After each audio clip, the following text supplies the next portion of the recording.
ನವ ವಿವಾಹಿತೆ ಗಾನವಿ ಆತ್ಮಹತ್ಯೆ ಬೆನ್ನಲ್ಲೇ ಪತಿ ಸೂರಜ್ ಕೂಡ ಸುಯಿಸೈಡ್ಗೆ ಶರಣಾದಂತಹ ಕೇಸ್ಗೆ ಸಂಬಂಧಪಟ್ಟಂತೆ ಬೆಂಗಳೂರಿನ ಸ್ವಗೃಹಕ್ಕೆ ವಿದ್ಯಾರಣ್ಯಪುರದ ನಿವಾಸಕ್ಕೆ ಸೂರಜ್ ಮೃತ ದೇಹವನ್ನ ತರಲಾಗಿದೆ.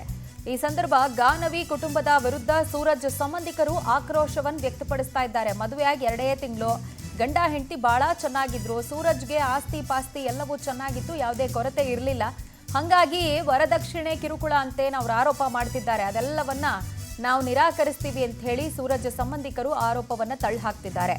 ಗಾನವಿ ಮತ್ತು ಕುಟುಂಬಸ್ಥರದ್ದೇ ಬೇಜಾನ್ ತಪ್ಪಿದೆ ಅಂತ ಇದೇ ಸಂದರ್ಭ ವಾಗ್ದಾಳಿ ನಡೆಸಿದ್ದು ಸೂರಜ್ ಸಂಬಂಧಿ ಗೋಪಾಲ್ ಅನ್ನೋರು ಈ ರೀತಿ ಆಕ್ರೋಶ ವ್ಯಕ್ತಪಡಿಸ್ತಾ ಇದ್ದಾರೆ. ಇನ್ನೇನು ಕೆಲವೇ ಹೊತ್ತಲ್ಲಿ ಲಕ್ಷ್ಮೀಪುರ ಚಿತಾಗಾರದಲ್ಲಿ ಸೂರಜ್ ಅಂತ್ಯಕ್ರಿಯೆ ನಡೆಯುತ್ತೆ ಅನ್ನುವಂತಹ ಡೀಟೇಲ್ಸ್ ಕೂಡ ಲಭ್ಯ ಆಗ್ತಾ ಇದೆ. ಸೂರಜ್ ಮತ್ತು ಆತನ ತಾಯಿ ಇಬ್ರು ಕೂಡ ಆತ್ಮಹತ್ಯೆಗೆ ಯತ್ನಿಸಿದ್ದು ಸೂರಜ್ ಸಾವನ್ನಪ್ಪಿದ್ರೆ ತಾಯಿ ಐಸಿಯುಲ್ ಚಿಕಿತ್ಸೆ ಪಡಿತಾ ಇದ್ದಾರೆ. ಇದೀಗ ಸೂರಜ್ ಸಂಬಂಧಿಕರು ಬೆಂಗಳೂರಲ್ಲಿ ರಿಯಾಕ್ಟ್ ಮಾಡ್ತಿದ್ದಾರೆ. ಈ ಗಾನವಿ ಪೋಷಕರು ಏನೆಲ್ಲ ಹೇಳ್ತಿದ್ದಾರಲ್ಲ ಅದೆಲ್ಲ ಆರೋಪಗಳು ಸುಳ್ಳು ಅಂತ. ಬಟ್ ಅದನ್ನ ಕ್ಲಾರಿಫೈ ಮಾಡುವಂತ ಕೆಲಸ ಸೂರಜ್ ಅವ್ರ ಅಮ್ಮನ ಕಡೆಯಿಂದ ಆಗಬಹುದಾಗಿತ್ತು. ಇವ್ರು ಯಾವಾಗ ಬೆಂಗಳೂರು ಬಿಟ್ಟು ಪಲಾಯನ ಮಾಡಿದ್ರೋ ಆವಾಗ ಗಾನವಿ ಕುಟುಂಬಸ್ಥರ ಆರೋಪಕ್ಕೆ ಪುಷ್ಟಿ ಸಿಕ್ಕಂತಾಯ್ತು.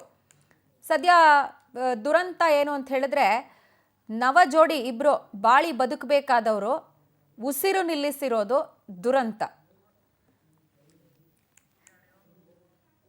ಚೆನ್ನಾಗಿದ್ರು ಸರ್, ನಮ್ಮ ಜೊತೆ ಯಾವುದೊಂದು ಮೋಸ ಇಲ್ಲ, ಏನಿಲ್ಲ, ದುರಾಸೆ ಇಲ್ಲ, ಏನಿಲ್ಲ, ಚೆನ್ನಾಗೇ ನಮ್ಮ ಕಷ್ಟ ಸುಖ ಎಲ್ಲ ನೋಡಿ ತೋಟ ಅಲ್ಲಿ ಸಿಗಬೇಕು ನಾವೇ ನೋಡ್ಕೊಂಡ್ವಿ.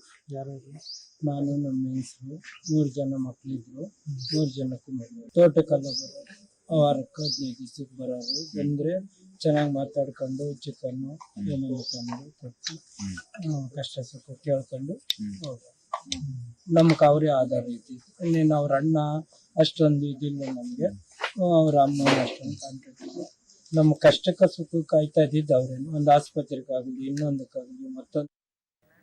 ಡೀಟೇಲ್ಸ್ ಕೊಡ್ತಾರೆ ನಮ್ಮ ಪ್ರತಿನಿಧಿ ಮಂಜುನಾಥ್ ಸಕ್ಕರ, ನಮ್ಮೊಂದಿಗೆ ನೇರ ಸಂಪರ್ಕಕ್ಕೆ ಸಿಗ್ತಾ ಇದ್ದಾರೆ. ಮಂಜುನಾಥ್, ಈಗ ಮೃತ ಸೂರಜ್ ಮನೆಯ ಬಳಿ ಚಿತ್ರಣ ಹೆಂಗ್ ಕಂಡು ಬರ್ತಾ ಇದೆ ಅಂಡ್ ಇವಾಗ ಗಾನವಿ ಕುಟುಂಬಸ್ಥರ ಮೇಲೆ ಇವರೆಲ್ಲ ಆರೋಪ ಮಾಡ್ತಾ ಇರೋದು ಕೌಂಟರ್ ಅಟ್ಯಾಕ್ ಅನ್ನೋಂಗೆ ಕಾಣಿಸ್ತಾ ಇದೆ, ಅಷ್ಟೇ ಇದು?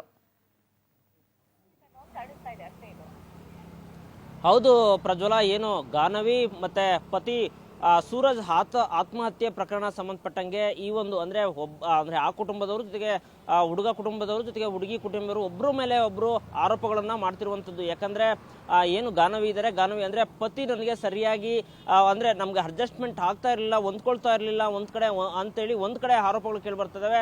ಜೊತೆಗೆ ಪತಿಯನಿಗೆ ಅಂದ್ರೆ ನಮಗೆ ಯಾವುದೇ ಪತಿಗೆ ಕೇಳೋದಕ್ಕೆ ಮುಂಚೆ ಯಾವುದೇ ಕಾರಣಕ್ಕೂ ನಮ್ಗೆ ಪತಿ ಯಾವುದನ್ನು ನಮ್ಗೆ ಅಕ್ಸೆಪ್ಟ್ ಮಾಡ್ತಾ ಇರಲಿಲ್ಲ ಅಂತೇಳಿ ಒಂದ್ ಕಡೆ ಆರೋಪ ಮಾಡ್ತಿರುವಂಥದ್ದು. ಸೊ ಹೀಗಾಗಿ ಅಂದ್ರೆ ಏನು ಗಾನವಿ ಆತ್ಮಹತ್ಯೆ ಮಾಡ್ಕೊಂಡಿದ್ರು. ಆತ್ಮಹತ್ಯೆ ಮಾಡ್ಕೊಂಡ ತಕ್ಷಣ ಅವರ ಮೃತದೇಹವನ್ನು ಕೂಡ ಅಂದ್ರೆ ಈ ಸೂರಜ್ ಮನೆ ಹತ್ರ ಇಟ್ಟಿದ್ರು. ಸೊ ಹೀಗಾಗಿ ಅಂದ್ರೆ ಮೃತದೇಹವನ್ನ ಮನೆ ಮುಂದೆ ಇಟ್ಟು ಈ ರೀತಿ ಮಾಡಿದ್ಕೆ ಇವರು ಮನನೊಂದು ಕೂಡ ಈಗ ಅಂದ್ರೆ ಈ ಸೂರಜ್ ಜೊತೆಗೆ ತಾಯಿ ಕೂಡ ಆತ್ಮಹತ್ಯೆ ಮಾಡ್ಕೊಳ್ಳಲು ಮುಂದಾಯಿದ್ರು. ಸದ್ಯ ಸೂರಜ್ ಈಗ ಪ್ರಾಣ ಕಳ್ಕೊಂಡಿರುವಂತದ್ದು, ಜೊತೆ ತಾಯಿ ಕೂಡ ಅಂದ್ರೆ ಸಾವು ಬದುಕಿನ ಮಧ್ಯೆ ಹೋರಾಟ ಮಾಡ್ತಿರುವಂತದ್ದು. ಸದ್ಯ ಈಗಾಗಲೇ ಏನು ಆ ಸೂರಜ್ ಮೃತದೇಹವನ್ನ ಅಂದ್ರೆ ಇಲ್ಲಿಗೆ ವಿದ್ಯಾರಣ್ಯಪುರ ಮನೆಗೆ ತಂದಿರುವಂತದ್ದು. ಸದ್ಯ ಈಗ ಅಂತ್ಯಕ್ರಿಯೆಗೆ ಸದ್ಯ ಇರುವಂತದ್ದು. ಆದ್ರೆ ಇವರು ಆರೋಪ ಮಾಡುವಂತ ಪ್ರಕಾರ ನಮ್ಮಲ್ಲಿ ಯಾವುದೇ ತಪ್ಪಿರ್ಲಿಲ್ಲ, ಅವರು ತಪ್ಪಿಟ್ಕೊಂಡು ಅಂದ್ರೆ ಹುಡುಗ ಅಂದ್ರೆ ಗಂಡಸೇ ಅಲ್ಲ ಅಂತೇಳಿ ಅವರು ಆರೋಪವನ್ನು ಅಂದ್ರೆ ಹೇಳ್ತಾ ಇದ್ರು. ಸೊ ಹೀಗಾಗಿ ಮನನೊಂದು ಆತ್ಮಹತ್ಯೆ ಮಾಡ್ಕೊಂಡಿದ್ದಾರೆ ಅಂತೇಳಿ ಇವ್ರು ಹೇಳ್ತಿರುವಂಥದ್ದು. ಜೊತೆಗೆ ಅವರು ಕೂಡ ಒಂದಿಷ್ಟು ವರದಕ್ಷಿಣೆಗೆ ಕಿರುಕುಳ ಕೊಡ್ತಿದ್ರು, ಆ ಒಡವೆ ತಗೊಂಬನ್ನಿ ಅಂತೇಳಿ ಒಂದಿಷ್ಟು ಹೇಳ್ತಾ ಇದ್ರು ಅಂತೇಳಿ ಇವರು ಆರೋಪ ಮಾಡ್ತಿರೋದು. ಅಂದ್ರೆ ಒಬ್ಬರ ಮೇಲೆ ಒಬ್ಬರ ಆರೋಪ ಪ್ರತ್ಯಾರೋಪ ಎಲ್ಲದನ್ನು ಕೂಡ ಈಗ ಇಬ್ರು ಒಟ್ಟು ಆ ಮನೆಯಿಂದನೂ ಕೂಡ